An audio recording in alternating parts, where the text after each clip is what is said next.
Hello, I'm Vernon Smith from Stephen, Minnesota, 73 years old. I volunteered draft in 1967. It was in December, just before Christmas, so they let me stay here till the 1st of January, I believe, or right in that area. Then I went to Fort Lewis, Washington, took my basic training there. How'd you get there? Flew. Oh, you got to fly. Yep. Flew from Fargo, I guess. Took basic there. Lucked out I didn't have to do any KP duty because I had to shovel coal to fill the coal furnaces to keep us warm in the barracks. So didn't have KP duty anyway. Then I got shipped to Fort Belvoir, Virginia. What was basic like for you? Was it hard? Was It was really different. I mean, listening to these drill sergeants is a once-in-a-lifetime deal. There was a lot of walking. Washington was cold and wet that time of year. What kind of barracks you stay in? Pretty wood, brick? Wood. 2-story? Yep, 2-story.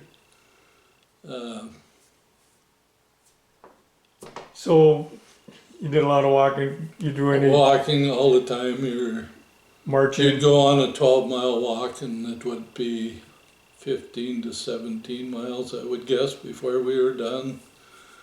Somebody would smile or do something wrong. They'd be holding your rifle above your head. And it was educational for a old farm boy. So, but it wasn't all that tough, I guess, really. Did you have a graduating class or Not, ceremony, anything like that? Not that I recall. Did you ever get to go into town or No. not at all? Didn't think we did get to go and buy, soaps and toothpaste and stuff like that.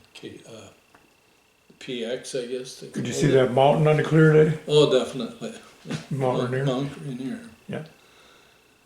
It was good. We had, as a kid, we had never went anywhere, so for me it was a little something to go out and see the countryside a little bit.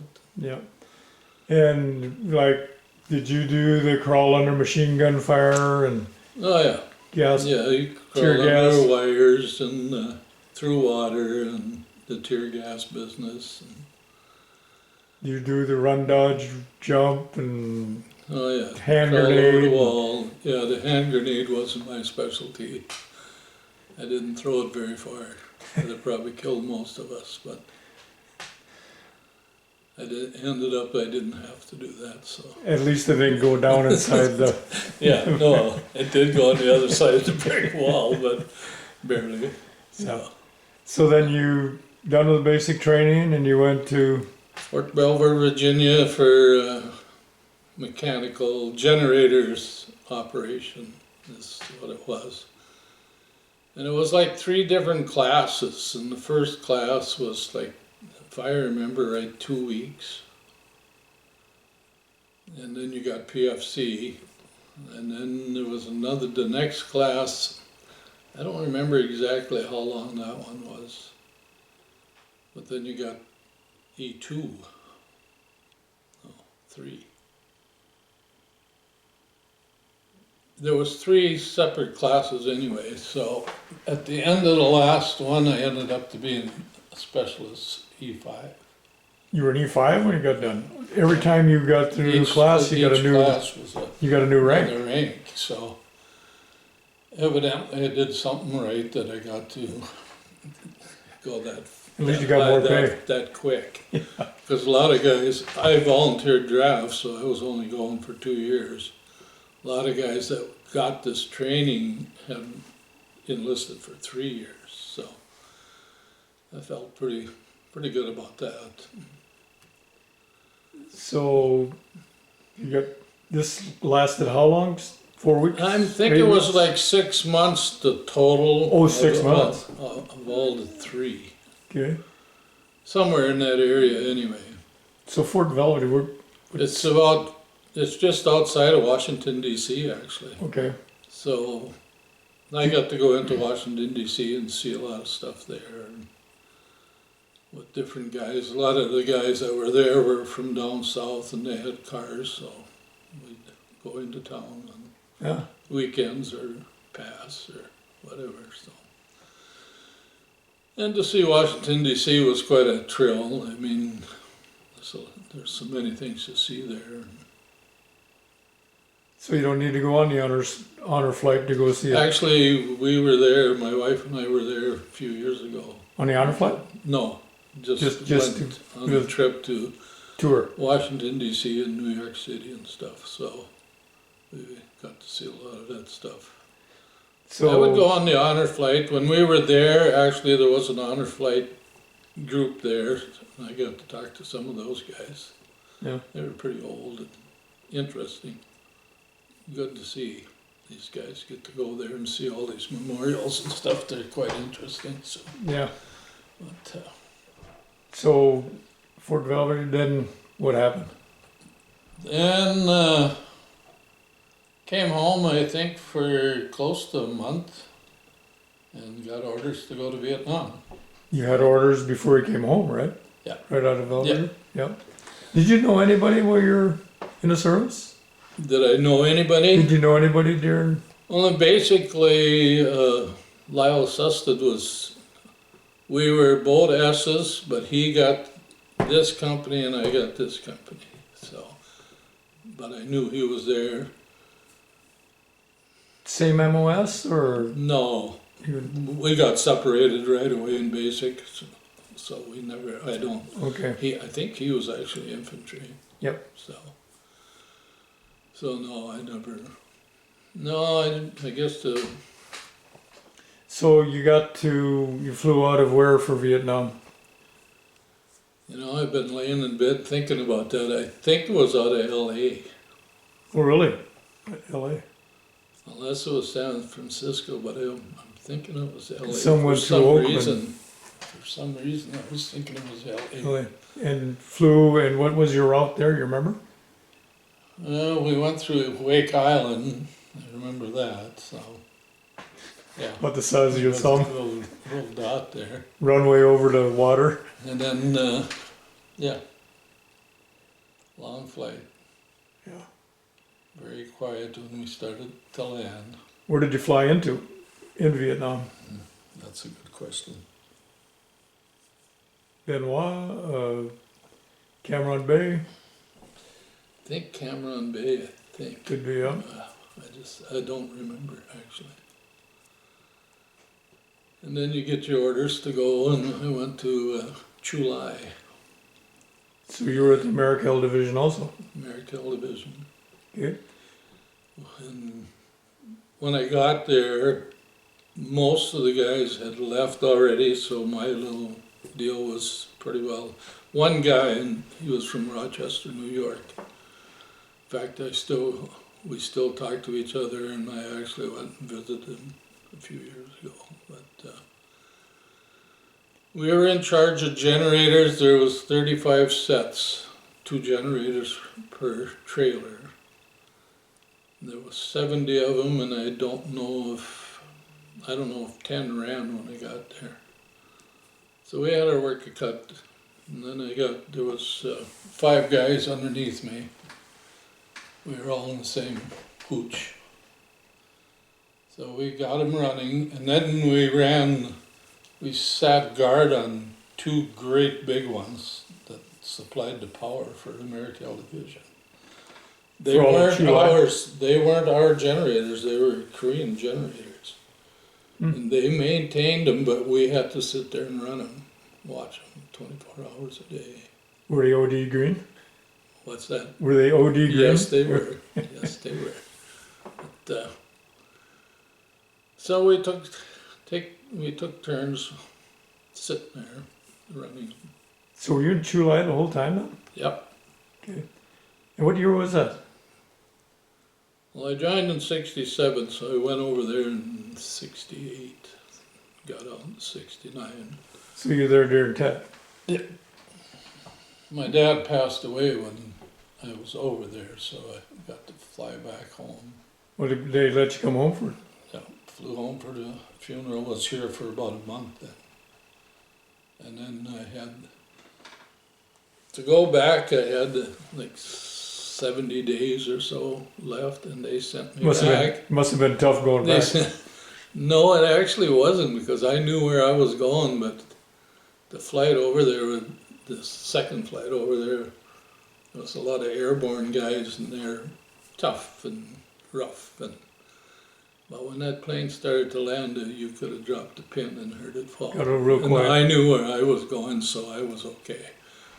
But I was that way the first drop too. You know, I think we all were that went. It's So did you go on R&R while you were in country? no. Didn't take any kind of R&R. I was engaged to my wife when I was over there. I think, yeah, I was engaged. So But you'd been home, so I had been home. most guys went to Hawaii, but Yeah. it's kind of expensive. Yeah.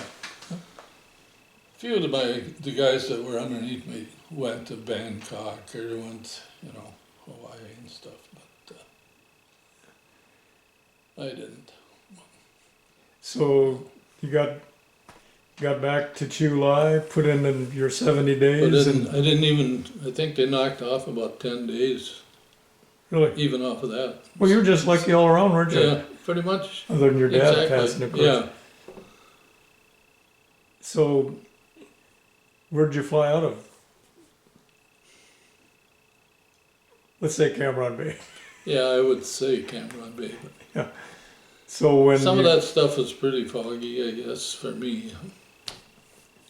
It is over 50 years ago. but everybody seems to remember once that Freedom Bird got in the sky, it was pretty cheery. A lot of Actually, cheering. I think I flew out of Da Nang, because we took a plane from where I was that you could see holes through the walls and stuff for transport old jalopy. And I'm thinking, boy, if I get to C-1 where I'm going, I don't know. C-130 probably. Probably, I don't Yeah. know the planes, but So it's a different experience. Like you just got done saying, I was lucky. So while you were there, was there anything you'd changed or do anything different? No, I don't think so. Drink any warm beer while you were there? Drank a lot of things. So you got back to the States, flew into, any idea where you flew into? Washington. Washington? Yeah. Couldn't get the paperwork done quick enough to get home. So when you went through the airports getting home, did anybody harass you or do anything? Not really. Really not much of anything. I mean, there was definitely no welcome home or anything like that. Even back here, it was quite quiet, I thought, other than your Well, small, immediate family, But, yeah, small towns, it wasn't really an issue. no. So were you mustered out at what, or you still in? No, no. You were out once you left Washington, you were done. Yeah. So then you came home and Came home and went to work in Minto, North Dakota. for? Sitzer Chevrolet. And what were you doing? $1 an hour. $1 an hour. Yeah. Got married. And you were doing what? I was doing body work, but it was more mechanical work, actually. They were doing some body work, but they didn't do a lot. And I had been to body school before I went in the service, but so how long were you there? Oh, you got married? Got married. My wife worked in Grafton. She made $4 an hour and I made $1, so you know how that went. And I worked there a year, and they offered me a nickel, and that's when I came over here and started working for Kurt Lundeen. In a body shop? Yep. And the rest is history, I guess. I worked for him for 7 years and went on my own and finished it out. you bought him out, or? Well, no, I built that shop that Stingram's in out there now. Built that and ran that for, I don't remember how many years, and then I bought Kurt out. Were you selling cars too, or? I didn't at that time. Okay. No, I probably was doing body work for 20 years before I started selling cars. Okay. So. And Bought the business from Kurt and rented to Bill Mickelson, did mechanical work, so I rented the mechanical side to him, and then I opened a car wash. And then started selling cars and retired. Okay. So anything you want to add about your military career? Anything you can think of? I'm very positive that I'm very happy I went and proud of my service and